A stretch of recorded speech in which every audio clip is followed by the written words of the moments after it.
एक पालतू तोते ने अपने मालिक की जान बचा ली जब घर में आग लग गई थी।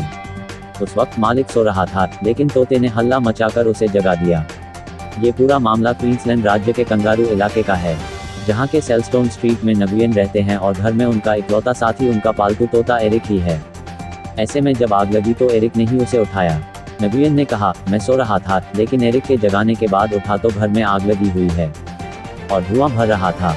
मैंने एरिक को अपने साथ लिया और सामान पैक करके घर से बाहर निकल गया। इस आग को बुझाने में करीब 1 घंटे लगे। एरिक ने बताया कि आग लगने वाला इंडिकेटर घर में लगा था, लेकिन उससे पहले ही एरिक ने मुझे उठा दिया और बड़े खतरे से बचा लिया। एरिक के कारनामे के बाद उसकी कहानी हर मीडिया प्लेटफॉर्म पर छा गई।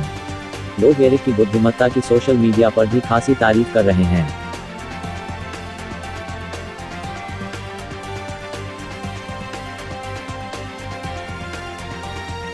कर्नाटक में 2 युवक टूरिस्ट स्पॉट टूर घूमने गए थे।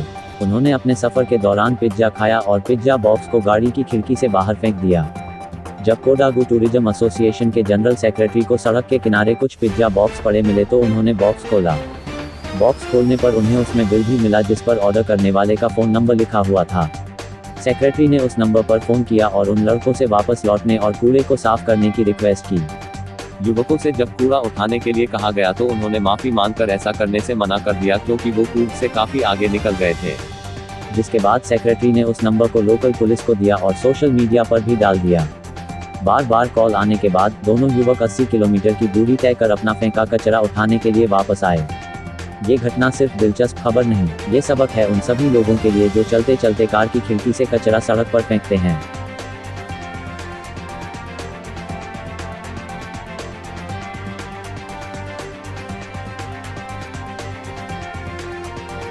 देश की राजधानी दिल्ली में क्राइम रेट तेजी से बढ़ रहा है।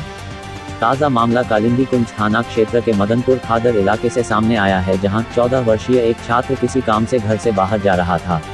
इसी दौरान रास्ते में शराब पी रहे कुछ युवकों ने उक्त छात्र से चखने के लिए नमकीन लाने के लिए कहा, जिसके लिए छात्र ने इनकार कर दिया।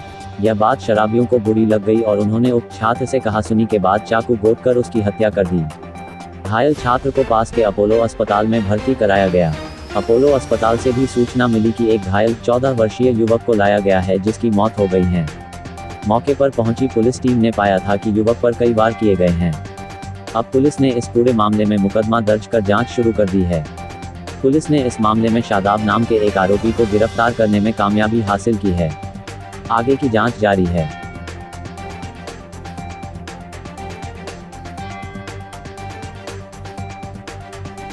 दुनिया के सबसे बड़े अयाश इंस्टाग्राम किंग कहलाने वाले और American poker player Dan Bilzerian इन दिनों बिजनेस में घाटे से जूझ रहे हैं। डैन बिल्जेरियन की कंपनी इग्नाइट कोरोना काल की वजह से घाटे में है।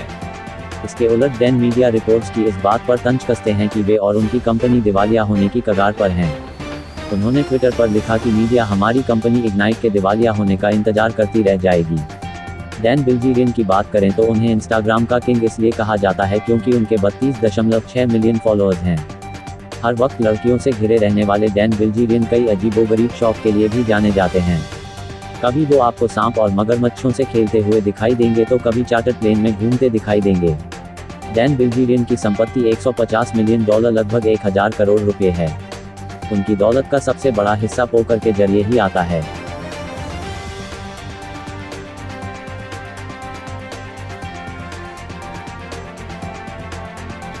देश की राजधानी दिल्ली में हाई सिक्योरिटी रजिस्ट्रेशन प्लेट लगाने का काम शुरू हो चुका है। इतना ही नहीं, अगले कुछ दिनों के दौरान इसका वितरण भी शुरू कर दिया जाएगा। अब आपके वाहन से हाई सिक्योरिटी रजिस्ट्रेशन प्लेट चोरी होती है तो इसे दोबारा हासिल करने के लिए पुलिस के पास मामला दर्ज करवाना होगा। यह काम खुद वाहन मालिक को कराना होगा। इसके बाद इसी फॉर्म के आधार 2 बार हाई सिक्योरिटी रजिस्ट्रेशन प्लेट जारी किया जाएगा। इस तरह का फैसला हाई सिक्योरिटी रजिस्ट्रेशन प्लेट को लेकर आने वाली गड़बड़ियों के मद्देनजर किया गया है। चोरी होने के बाद आपको नई रजिस्ट्रेशन प्लेट पाने के लिए वेब पोर्टल पर जाकर दूसरी हाई सिक्योरिटी रजिस्ट्रेशन प्लेट के लिए आवेदन करना होगा। साथ ही हाई सिक्योरिटी नंबर प्लेट के टूटने खराब होने पर नई नंबर प्लेट जारी की जाएगी। इतना ही नहीं, FIR इस प्रति को सड़क परिवहन व राजमार्ग मंत्रालय के वाहन 4 पोर्टल में अपलोड भी करना होगा। इसके बाद क्षेत्रीय परिवहन कार्यालय वाहन डीलर नई HSRP जारी करेगा।